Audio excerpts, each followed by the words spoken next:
Welcome to Naked Spirituality, a video blog series of sacred attention therapy and the Center for Human Awakening. My name is Rob Meager. For more information about sacred attention therapy, the Center for Human Awakening, and our video blog series, please visit our website at www.centerforhumanawakening.com, and center is spelled C-E-N-T-E-R. These video blogs support one of the center's core activities, which is collaboration and partnership with individuals, communities, and healing centers, practicing personal growth and spiritual development. And our guest today is Dr. Ellen Albertson, and we'll be talking with Ellen about her healing work. And I'd now like to invite Ellen to come on screen. Hi, Rob. Hello, everyone. Hello, Ellen. Good to be here. Nice to be with you in this space. Thanks for taking the time to join us.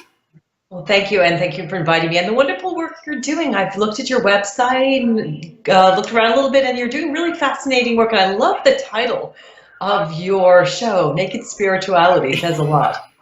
It's about exposing ourselves. It's about revealing our true, authentic selves. And speaking of websites, your website, there's a tagline on the home page that says the following: empowering women in midlife. And what is it about midlife for women that is so significant that it's guided your healing work to focus in this area?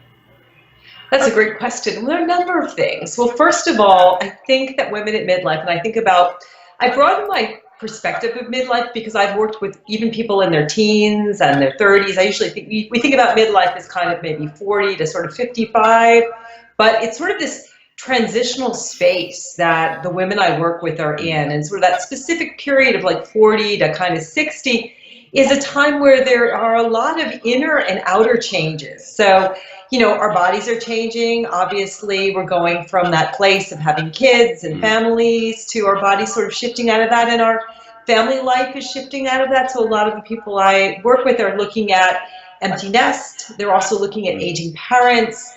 And it's a really powerful time of redefinition, because what I find with a lot of the women I work with is that the kind of life just sort of happened to them. They let life just sort of pull them along, doors open, but they didn't sort of actively engage in this sort of process of co-creating who they are. And they sort of get to this place and scratch their heads and go, I've been following this path that perhaps the society, our culture, or my parents, maybe my spouse prescribed.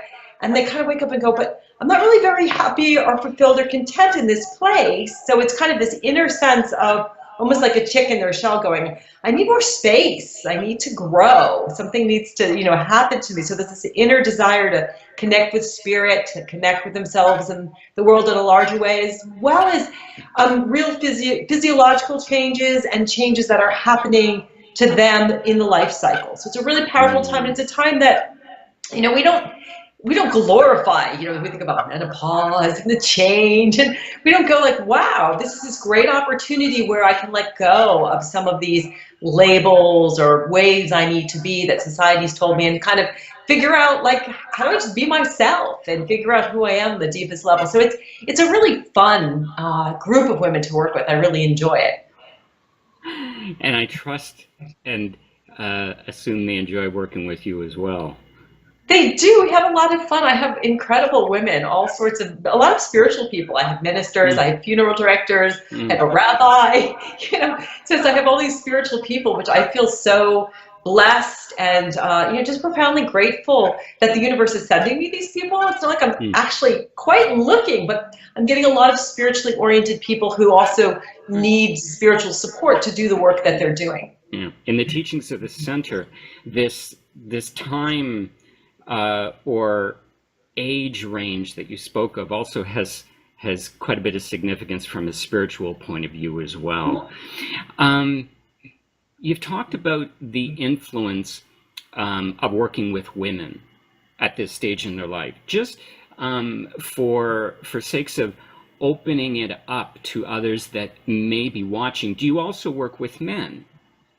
Not so much in my coaching business. So I wear a lot of different hats. I've been a registered dietitian nutritionist for 24 years at this point, and I'm a well coach. So I work with men more in the capacity around more health and well-being, but kind of the deeper spiritual work I do, I really do that with women. So I have a couple of different aspects, and of course I teach Reiki, and so I teach Reiki to men as well. Although I do definitely find there's kind of a 5-to-1 ratio in my classes of women learning versus men. Okay. That's I'll teach self-compassion too, and that certainly is open to men. It's a beautiful foray into mentioning that your website describes you as a psychologist, registered dietitian nutritionist, a certified well coach, and Reiki master. And you referenced that just a minute ago. What I wanted to ask, Ellen, is how do you bring these modalities together, and how do you harmonize them for your clients? That's a great question. People ask me that all the time. For me, it's very easy because it's all part of who I am. And as I've gotten more and more training, it's always been this question of, what's the next thing, the next tool that I need to help people? So, I started as a dietitian, and the dietitian piece was really about eat this, don't eat that. And I found that people weren't following what I told them to do because I was telling them what to do. And so then I reached into the coaching hat and figured out, okay, so how do I motivate people? How do I help them figure out for themselves what they want to do? And so I really found that I was very effective helping people make these changes around their lifestyle. Then I decided, okay, let's go and get that PhD in psychology, which led me down this wonderful road where I was actually able to work with Kristen Neff, who is the founder of, the pioneer in this whole area of mindful self-compassion. So I actually did my dissertation on body image and self-compassion in women. I did the teacher training as well as my own personal training in self-compassion, which totally changed my life. And so self-compassion was, again, this other layer of not, when I did my coaching, I was a personal fitness trainer. So it was all about, when I change my body, then I'll love myself. And then I became the self-compassion teacher and realized, well, it starts with when I love myself, then I'll take care of my body. The Reiki, actually, I started way back around the time a little bit after I became a dietitian, back in my kind of mid-30s. And it's sort of something I sort of did, but wasn't teaching it. It was like something I kind of did on the side and enjoyed. And then I felt really called, a couple of years ago, I was doing hospice work. And so I felt really, Reiki was sort of like grabbing me by the throat and saying, come on, you got to do this Reiki thing. So they all integrate beautifully for me. So that, the psychology and coaching is really about listening deeply and asking profound questions and holding that person's vision. And so then the Reiki piece comes in too, because as I'm coaching someone and in between sessions, I'm sending them that light and love all the time. I Reiki all my clients. I actually have free Reiki on my website every Wednesday. I'm sort of my Facebook page for anybody who wants it. So Reiki is sort of this way that I connect spiritually with my clients and people who follow me. And then, sort of the coaching hat, the nutrition hat is just so that, I know a lot of the women I work with have food issues. And so I can really help them stay on track with that. And then, of course, the self-compassion infuses everything, because loving yourself deeply is such a profound issue that all of us really need and want more self-love, because all love starts with that self-love. So that's kind of the self-compassion, is learning to turn towards yourself when you're upset, when you're suffering. So they all work seamlessly. I don't think, okay, here I'm doing the coaching and here I'm doing the nutrition and now it's a little Reiki. It's kind of like I integrate them all in a nice seamless fashion, which is all about the work that I do. Right. Your mention of the hospice work was heartfelt. And I know in my life, those kinds of opportunities to be with people at the end of this journey, embarking on the next, has been some of the most healing experiences I've ever had, and just feel so blessed to share that time, with someone that's in transition. So thank you for mentioning that, because I think it takes, let me back up. I think it's a rare individual that can be in that space with someone at that time. It's fraught with so many opportunities to face our fears, to face our own life and journey, and again, to share that with someone else is a true gift. Well, I love hospice work, and I think what I find so interesting, I'm not scared of it at all, and I'm not scared of death at all. I think it's a sort of fascinating new transition. But what's so amazing about it is that here, if you're doing it, as a volunteer and you haven't met the person before, you're a blank slate. So there's no baggage. They're really feeling all of these things about regret, and about having to make amends with folks, and about hurting people as they're leaving. I'm working, with a number of people now, and it's like the sense of, I don't want my family to be sad. I don't want my friends to be sad. And here you come in as this person who's I'm just here to love you and hold this sacred space to help you heal. I'm that person that you can talk about whatever you want, and I'm here without judgment. And of course, the Reiki is really powerful because Reiki, you channel the universal life force energy. So basically, when you give someone Reiki, they're pulling that energy in through you, which is a profound privilege to be able to be part of that experience. And it's a very womb-like energy. So it really helps them to feel safe and secure and loved, and to have courage for what they're facing, which for a lot of people, most people, is very scary. So it's very, it's a blessing to be able to hold people as they're making that transition. Mm-hmm. So in the other healing work you do, in the complementary and integrative healing work that you do, what can a client expect when they come to see you, Ellen? Oh gosh, well, if they come to see me, via Skype, and so I work with clients all over the world. I've got clients in New Zealand and England and South America and Africa. Basically, they can expect to have a non-judgmental space to hold whatever their issues are. So usually, when I start working with someone, they have a challenge. I would say I work with sort of 3 areas with people. So there's sort of the wellness work where people are dealing with their diet, stress, exercise, and that's kind of basic and straightforward, although there's a lot of, obstacles and things that are getting in their way.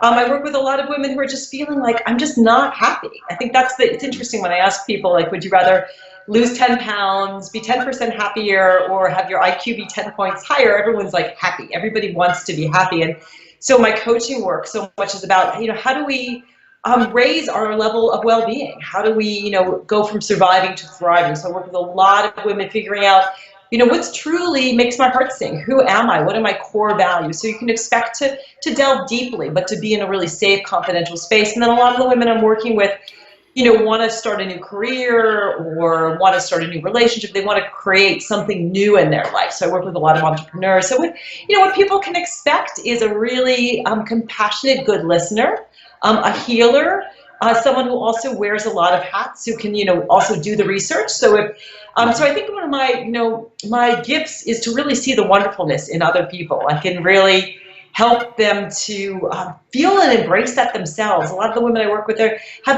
in this trance, what Tara Brach calls this trance of unworthiness, not feeling good about themselves, being low in confidence, and really helping them figure out, it's like the snowflakes or flowers. You're special, you're important. What's your genius? What's your mission? So coaching is all about holding this vision, creating this vision for this huge life. And with coaching, you can get from A to Z so much faster. So people are sort of, they're doing this sort of zigzag all over the place. With coaching, it's kind of like, with a lot of joy and laughter, and non-judgment and love. So I think, I'm a very grounded person, but with lots and lots of skills, and really very grounded in coaching psychology. And my clients experience profound change for the better. And if people wanted or needed to get in touch with you, Ellen, how would they do so? Email, website, social media? How could they do it? All of the above. I guess the easiest way to connect with me is just go to drellenalbertson.com, or just Google Dr. Ellen Albertson. Go to my website. There's a contact tab. Okay. And people click on that. They can email me from the contact. And I'm always happy to give a complimentary session, because coaching is not, it's not like buying a sweater. You need to really try it on. If someone's thinking about working with a coach, a lot of people don't know what is coaching.